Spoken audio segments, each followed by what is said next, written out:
가장 큰 사회적인 이슈고 오늘날 파퓰리즘이 성장을 할 수 있는 이제 토양이 되는 집단이라고 볼 수가 있습니다.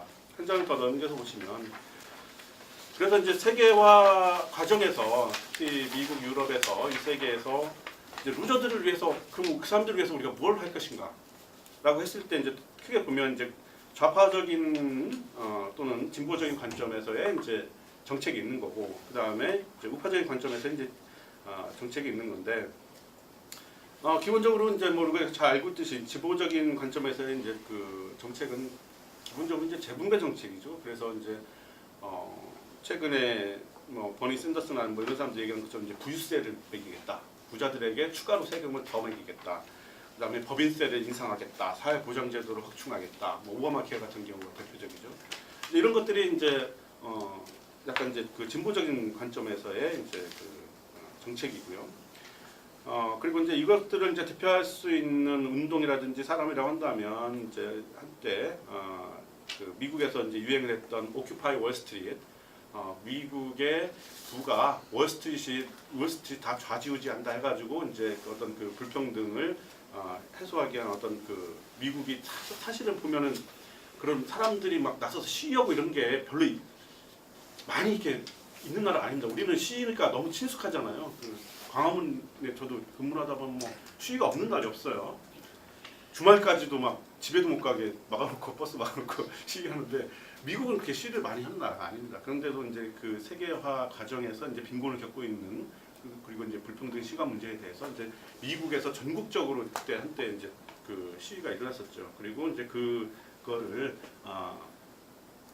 기반으로 해서 이제 버니 샌더스 같은 사람이 이제 또 이제 그 대권 후보로 이제 출마했었고, 그 다음에 이제 얼마 전에 이제 차기 대선에 출마한다고 나온 사람이 이제 엘리자베스 워렌이라는 사람입니다. 이 사람도 이제 그 미국 월스트리트의 어떤 금융 시스템을 개혁을 해야 된다고 강력하게 이제 주장하는 사람이고, 저는 사실은 이제 지난 대선에서 힐러리 클린턴이 안 나고 원래 엘리자베스 워렌이 나왔으면 좀 결과가 달라질 수 있을 거라고 보는데, 사실 샌더스는 당선되기는 좀 너무 급진적이어서 좀 힘들었고 워렌이 조금 더 이제 현실적으로 나왔는데 그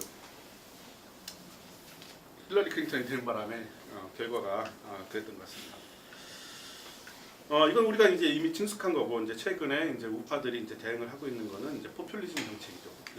그래서 경제적인 루저들이 블루칼라들이 너희들이 왜 못 사냐라고 했을 때 이 사회 자본가들이 너희를 자체해서 그런 것이 아니다라는 거죠. 세계화하다 보니까 그 과정에서 우리의 잡을 다 외국에 있는 중산층들이 다 그들한테 뺏겼다는 겁니다. 그러면 이제 이 사람들이 주장하는 거는 다시 과거로 돌려야 된다는 거죠. 세계화를 통해서 빈곤층이 이렇게 늘어나게 된 거는 그 잡이 다 중국으로 가고 인도로 가고 멕시코로 가고 그렇기 때문에 그렇다는 거죠. 그러면서 이제 이 사람들이 이제 자연스럽게 이제 반이민 정책이라는 거를 이제 지금 트럼프처럼 얘기를 하고 있는 거고요. 오늘 뭐 주제는 이제 도널드 트럼프긴 한데 사실은 이제 이거는 그 뿌리가 트럼프보다 더 깊습니다. 그래서 이제 특히 이제 먼저 사실은 이제 트럼프적인 포퓰리즘은 그 이념적인 베이스는 유럽이거든요. 그 잘 알고 있듯이 마린 르펜 같은 프랑스 국민전선 르펜 같은 경우도 사실 지난 대선에서 마크롱 못 될 수도 있었거든요. 근데 이제 프랑스 보수들이 르펜을 절대 안 되져가지고 마크롱이 약간 이제 중도 좌파적인 관점이지만 이제 거기를 지지를 해준 거 아닙니까? 그런 거 있었고, 이제 영국 같은 경우도 브렉시트도 사실은 이제 이거에 기반을 한 거죠. 영국은 이제 1980년대인가요? 그때 이제 영국 독립당 유킵이라는 이제 당이 생겨납니다. 그래서 이제 유럽하고 이제 영국을 하나 합치는 거에 대해서 계속 거기는 이제 반대를 했거든요. 그런데 이제 영국이 이제 EU에 가입을 한 거에 대해서 탈퇴를 해야 된다라고 이제 계속을 주장했던 게 이제 유킵이고, 근데 2014년에 이제 유킵이 어떻게 했냐면 유럽 의회 선거를 했는데 영국 쪽에 이제 표가 영국에서 이제 그 유럽 의회 의원이 한 60명이 있어요. 그 중에 24명을 당선시켰습니다. 영국의 보수당 노동당보다 더 많이 당선시켜버린 거예요, 의원으로. 그러니까 이제 보수당이 영국 보수당이 깜짝 놀란 거죠. 이렇게 가다가는 그다음에 2014년에 이제 그 유킵이 막 이렇게 성장을 하고 있는데 이렇게 가다가는 2015년에 이제 여기가 총선이 있지 않습니까? 그걸 잘못하면 이제 보수당 정권을 뺏기는 거예요. 그래서 이제 데이비드 카메론이 어떻게 했냐면 자기들이 이제 계속 집권을 하기 위해서 그런 거 아닙니까? 그 유킵이 계속 영국이 EU로부터 탈퇴를 해야 된다고 주장을 하는데 내가 총리가 되면 그거를 국민투표에 붙이겠다라고 공약을 한 거예요. 사실 데이비드 카메론은 탈퇴하고 싶은 생각 없었죠. 반대를 했어요, 이 사람은. 그런데 총선에서 일단 이겨야 되니까 그 아젠다를 유킵한테 빠지지 않기 위해서 이제 보수당을 끌어오기 위해서 이제 그런 거죠. 그러고서 이제 데이비드 카메론은 당연히 이게 부결될 줄 알았는데 2016년에 이게 가결이 되는 바람에 지금 영국이 아주 골치 아프게 됐고 이 유럽이 골치 아프게 됐지 않습니까? 사실 이런 어떤 흐름을 만들어낸 것도 사실은 이제 영국 독립당입니다. 그리고 이제 이러한 그 유럽에서의 어떤 포퓰리즘적인 분위기 그리고 거기서 나오는 이념 뭐 이런 것들이 이제 미국하고 이제 연결이 되기 시작한 거죠. 미국 수입이 되기 시작한 겁니다. 그래서 이제 미국에서도 이제 보수주의 운동하면 이제 한때 2010년도에 이제 그 오바마가 당선이 되고 나서 한때 이제 티파티 무브먼트라고 해서 이제 그 보수주의자들이 막 뭉쳐서 막 돌아다니면서 캠페인하고 했었는데 그런 어떤 티파티라든지 아니면 그때 이제 그 미국에서 또 지금 이제 트럼프하고 굉장히 가까운 사람입니다만 스티브 배넌이라는 사람이 있어요. 그 사람이 이제 이 유럽의 포퓰리즘을 받아들였어요.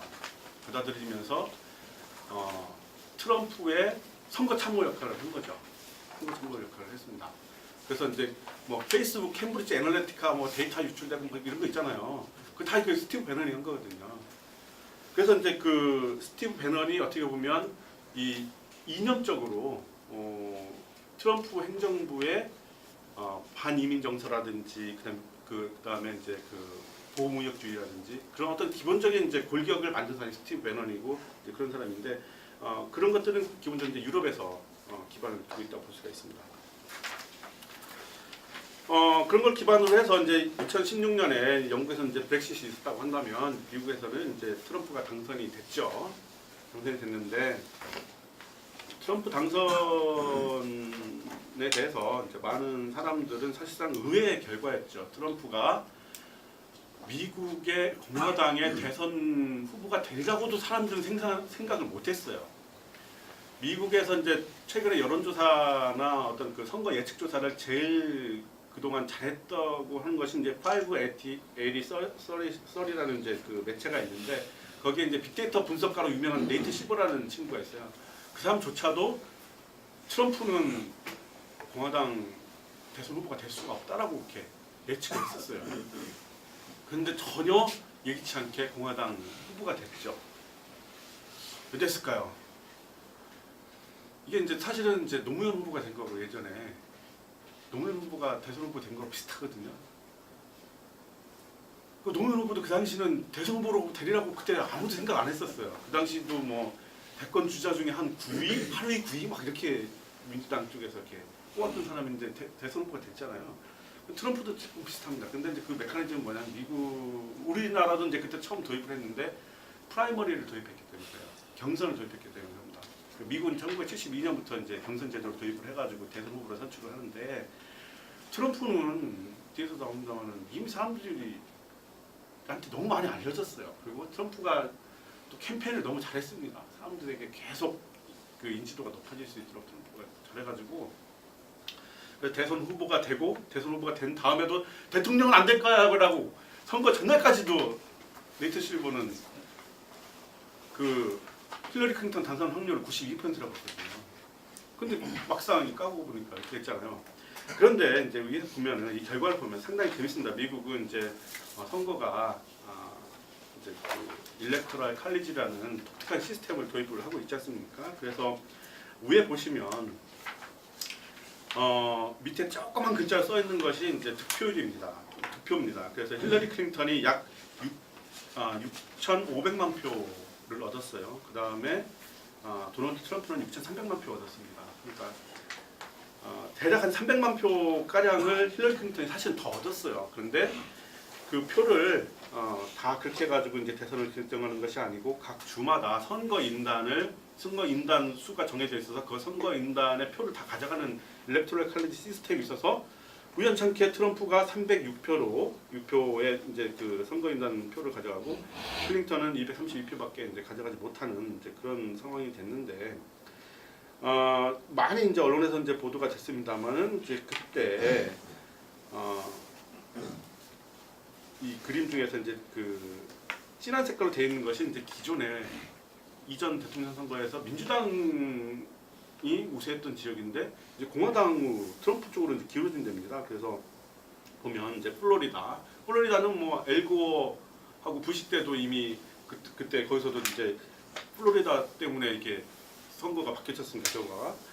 그 이외에도 이제 그 흔히 뭐 스윙 스테이트라고도 하고 러스트 벨트라고 하는 이제 펜실베니아, 오하이오, 미시간, 그 다음에 위스콘신, 아이오와 이런 데서도 이제 이게 바뀌어버린 겁니다. 그러면서 이제 이 선거인단, 사실은 여기는 굉장히 근소한 차이거든요. 근소한 차이인데 제가 봤을 때는 힐러리 클린턴이 흑인들의 표를 많이 못 받았어요. 흑인들의 표를 많이 못 받았는데 흑인들은 투표를 하면 무조건 거의 민주당에 찍습니다. 그런데 힐러리 클린턴이 이제 사람들이 이길 거라는 이제 그 예측이 우세했고 또 흑인들은 힐러리 클린턴을 그렇게 좋아하지 않았어요. 오바마야 같은 흑인이니까 막 굉장히 열광을 해서 다 투표소에 몰려갔지만 제가 봤을 때는 흑인들은 투표를 많이 안 했습니다. 그래서 하여튼 근소한 차이라 가지고 뒤집어지는 바람에 이제 트럼프가 됐는데 이 지역이 사실은 트럼프의 무역 정책이나 경제 정책에 있어서 굉장히 그 기조를 이루는 지역이 됩니다. 왜냐하면 다음 선거에서도 이기려면 이 지역에서 또 표를 받아야 되거든요. 나머지 지역들은 바뀔 수가 없습니다. 텍사스는 절대로 민주당이 가져갈 수 없는 데고, 그 다음에 캘리포니아 절대로 공화당이 가져갈 수가 없어요. 바뀔 수 있는 데가 이제 몇 군데인데 플로리다가 이제 항상 박빙이고요. 플로리다 박빙인데 여기 또 선거인단 수가 많습니다. 플로리다 많고, 그다음에 펜실베니아, 오하이오, 인디애나, 미시간 뭐 이런데, 일리노이 이런 데가 이제 선거 때마다 조금씩 이제 바뀌기 때문에 여기 근소한 차이로 해서 이제 선거 결과가 뒤집어지기 때문에 트럼프가 다음 선거에서 이기려면 반드시 이 사람은 이쪽에 사람들을 위한 정책을 펴지 않을 수가 없는 거죠. 제가 오늘 발제하려고 트럼프 선배에 대해서 좀 공부를 해봤습니다. 이 사람이 어떤 사람인가. 뭐 많이 알려져 있죠. 트럼프는 이제 부동산 개발을 해서 뭐 트럼프 카지노도 운영하고. 이 사람은 근데 이제 그게 단순히 그냥 기업으로 운영한 게 아니라 이게 패밀리 비즈니스예요. 그냥 온 집, 그냥 가족들이 직접 지배하는 어떤 그런 구조고, 그래서 그런지 좀 뭐랄까 좀 우리나라 재벌들처럼 자기 직원들을 좀 이렇게 하대를 하는 그런 경향들이 있어요. 사실 지금 집권에서 대통령 스타일도 그렇지 않습니까? 장관이나 이런 사람들을 막 너무 깔아내려요. 너 오바마, 너 왜 오바마 편이야? 너 왜 그래? 막 이런 식으로 얘기하지 않습니까? 그리고 이제 저는 이제 트럼프라는 사람을 이제 그때 미국에서 유학을 할 때 이제 어프렌티스라는 프로그램이 있었습니다. 그래서 이제 어프렌티스는 이제 취업을 원하는 사람들이 나와가지고 뭐 그 하는 리얼리티 쇼인데 그 하는 거는 이제 그 심사위원이에요. 그래서 You are fired 막 그거 맨날 그거잖아요. 예? 그거 하던 사람이고 그걸 통해서 상당히 또 유명을 해졌죠. 근데 그 텔레비전 나와서 이제 그거를 해서 그런지 아니면 원래 기질이 좀 그런 기질도 있긴 한데 이 사람이 보면 미디어를 참 잘 이용할 줄 안다라고 생각이 됩니다. 이 사람이 사용하는 언어를 보면요 어려운 언어가 없어요. 굉장히 그 초등학생 수준의 언어.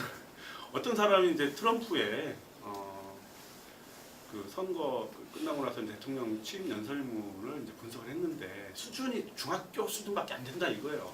문법도 틀린 데도 많고 어떻게 이런 사람이 대통령이 됐을까? 막 근데 사람들이 이렇게 얘기를 하는데 물론 이제 비서가 있었겠죠. 근데 저는 그게 트럼프의 전략이라고 봅니다. 트럼프는 항상 모든 말을 할 때 자기 지지자를 염두에 두고 말을 하거든요. 근데 자기 지지자는 누굽니까? 앞에서 봤듯이 물론 이제 부유층도 있고 엘리트들도 있어요. 근데 자기가 계속 대통령으로서 자기 대통령 당선을 시켜주고 그다음에 다음에 또 시켜줄 사람들은 블루칼라거든요. 오바마처럼 막 어려운 단어 쓰고 거룩하게 얘기하는 사람들은 귀 안 박, 그런 말들은 그 사람들 머릿속에 안 들어가요. 이 사람은 굉장히 뭐랄까 좀 한국말로 하면 좀 쌈마이 티가 나는 그런 말들을 막 하죠. 막 해요. 거침없이 합니다. 그리고 이제 그 아까 이제 선거 캠페인도 말씀을 드렸는데 이 사람도 미디어를 잘 이용할 줄 아는 게 어떤 이슈를 던지면 언론에 보도되는지를 아는 거예요. 언론하고 트럼프는 참 이게 굉장히 그 갈등 관계에서도 공생 관계거든요. 지금 미국 언론이 상당히 아까 어렵게 말씀드렸는데 근근히 그래도 먹고 사는 게 트럼프 때문에 먹고 살고 있어요. 트럼프가 자꾸 뉴스거리 만들어주거든요. 트럼프가 없으면 사람들이 뉴스를 안 볼 거예요. 근데 트럼프가 자꾸 뉴스거리 만들어주니까 그 기사 써대고 하니까 사람들이 클릭이 나오는 거예요. 그래서 이제 트럼프가 대선 후보가 되고 나서 무슨 얘기를 했습니까? 나는 대선 내가 지면 난 이거 불복하겠다. 그거 왜 했겠어요? 트럼프가 사실 불복한다 해서 그 결과 뒤집어지지 않은 거 다 알죠. 뭔가 이슈거리 만들어준 거예요. 그리고 뭐 힐러리 클린턴 이메일 사건 뭐 그게 됐을 때 내가 대통령 되면 힐러리 클린턴 감옥 보낼 거야. 뭐 이런 얘기. 굉장히 그 기사거리가 될 수 있는 자극적인 것들만 던지지 않습니까? 뭐 그리고 뭐 오바마 이미 대통령 다 끝나가는 오바마는 미국에서 안 태어났다. 뭐 이런 얘기 했었고 그런 어떤 그런 것들을 좀 잘 적절하게 이용을 할 줄 아는 것 같습니다. 아까도 말씀드렸지만 그렇지만 트럼프는 이제 유펜은 아이빌리그 대학 중에 하나고 와트는 경영학에서 최초로 이제 만들어진 경영학 스쿨입니다. 그러니까 이 사람은 절대 바보가 아니에요. 머리는 굉장히 저는 영리한 사람이라고 보고 또 한편으로 이렇게 보니까 이 사람은 술 담배를 전혀 안 합니다. 형이 술 먹다가 젊은 나이에 알코올 중독으로 죽었대요. 그래서 충격을 받아서 술을 절대 안 합니다. 그래서 만찬할 때도 항상 그 포도주스로 이렇게 만찬을 하는 걸로 이렇게 유명하고 하는데 그러니까 그 얘기는 뭐냐면 이 사람은 항상 정신이 깨 있는 사람이거든요. 물론 이제 뭐 이제 좀 다른 어떤 욕망이 더 있는지는 모르겠지만 그래도 술 먹으면 사람이 생각하는 시간이 줄지 않습니까? 이 사람 항상 정신이 깨 있어요. 그러니까 생각 많이 하는 사람이라는 거죠. 그리고 이제 이 사람이 이제 1946년에 태어났다고 하더라고요. 지금 72세랍니다. 근데 이게 왜 중요하냐면 사람이 살다 보면 자기가 어렸을 때 라이프 히스토리도 상당히 그 사람의 그 정책이나 이런 게 영향을 많이 미치죠. 이 사람이 선거 때 이제 들고 나온 캐치프레이즈가 Make America Great Again이라는 마가라는 거잖아요. 마가. 그 모자도 만들어가지고 막 팔고 그 선거 때 막 그 쓰고 가면 선거법 위반이냐 아니냐 뭐 그래가지고 그것도 논란이 한데 많았었는데 근데 여기서 어게인이라고 했을 때는 미국이 과거에 그레이트 했던 적이 있다는 거잖아요. 그럼 트럼프는 어느 시점을 두고서 미국이 그레이트 했었고 나는 대통령이 되면 그 시점에 나라로 내가 다시 만들 거라고 얘기할까? 물론 뭐 미국이 이제 그런 어떤 그 그레이트하다고 얘기할 수 있는 순간 뭐 여러 개 있겠습니다만은 이 트럼프의 어떤 라이프 히스토리를 가지고 본다면 사람들은 기본적으로 자기가 젊었을 때 그때 경험이 머릿속에 많이 남아있거든요. 그리고 왠지 젊었을 때는 좀 향수병이 있어요. 그래서 보면은 대략 트럼프가 10대 청소년기 그 다음에 20대 초를 보냈던 시기가 미국이 사실은 그때가 경제가 2차 대전 이후에 막 성장을 하고 세계적으로 이제 영향을 넓혀가고 그 다음에 중산층이 막 성장하고 막 그런 시기거든요. 그때 뭐 텔레비전, 냉장고, 막 자동차, 막 집집마다 하나씩 막 다른 나라에 없는 막 물건들이 막 미국 가정에 막 다 보급이 되기 시작하고 막 그런 시점인데 그때를 염두에 둔 게 아닐까. 그때가 사실은 이제 미국 역사학자들도 20세기 후반에서 가장 미국이 상대적으로 봤을 때는 이제 강성했던 시기라고 하고 그때 대통령이 아이젠하워입니다. 아이젠하워 장군이 했었던 시기인데 그래서 이번에 얼마 전에 이제 트럼프가 이제 그 스테이트 오브 더 유니언 어드레스라고 해가지고 이제 10년에 한 번씩 미국 대통령들이 의회 가서 연설을 하잖아요. 연설에서 처음으로 한 얘기가 아이젠하워 얘기부터 한 거예요. 아이젠하워 때. 그러니까 이제 이 사람은 뭔가 자기 젊었을 때 그 아이젠하워 그때 미국에 대한 어떤 향수가 있는 거고 그때로 돌아가고 싶은 어떤 그런 게 있는 것 같아요. 그리고 이제 사람들이 이제 평가하기에 트럼프는 어떤 사람인가? 뭐 대통령 중에서는 이제 닉슨하고 레이건을 좀 섞어놓은 것 같다. 닉슨은 이제 미국의 20세기 대통령 중에 가장 독선적으로 우리로 치면 이제 MB 스타일의 대통령에 가까운 사람이죠. 그리고 이제 로널드 레이건은 사실은 이제 트럼프가 이제 좀 존경하는 사람입니다. 그래서 트럼프가 젊을 때 사업할 때 레이건한테 돈도 대줬어요. 선거 자금도 대주고, 그리고 이제 Make America Great Again이라는 이 캐치프레이도 사실은 레이건이 썼던 거거든요. 그 그때 다시 가져왔습니다. 그 닉슨을 이제 닉슨을 끌어내린 게 이제 워터게이트 스캔들이죠. 그때 이제 뉴욕타임스하고 워싱턴 포스트 기자들이 이제 탐사 보도를 한 걸 해갖고 미국 전당 그 민주당 전당대회 거기 열리는 호텔에 이제 닉슨이 시켜가지고 이제 그 도청 장치를 설치했다. 이제 그게 이제 폭로가 되면서 이제 닉슨이 쫓겨났지 않습니까? 그때 이제 그 탐사 보도를 했던 기자 중에 하나가 밥 우드워드라는 사람인데, 밥 우드워드가 닉슨 다음으로 다음은 트럼프야 해가지고 이제 요즘에 그 사람이 굉장히 나이가 많이 들었는데도 불구하고 지금도 이 트럼프를 캐기 위해서 막 하루도 쉬지 않고 매일매일 취재를 합니다. 작년에 한번 만났어요. 그분을 미국 가가지고. 그 다음에 아침에 되면 취재원을 만나기 위해서 아침에 그 사람이 딱 식사하기 전에 가지고 문을 맨날 두드린대요. 그 트럼프 그 내각에 있는 사람 집에 찾아가죠. 처음에는 막 불시타고 안 열어준대요. 그러다 계속 찾아가면 이제 어쩔 수 없이 한번 열어준다며. 그럼 가가지고 또 이제 이게 하다가 이제 거기서 주워 듣는 거죠.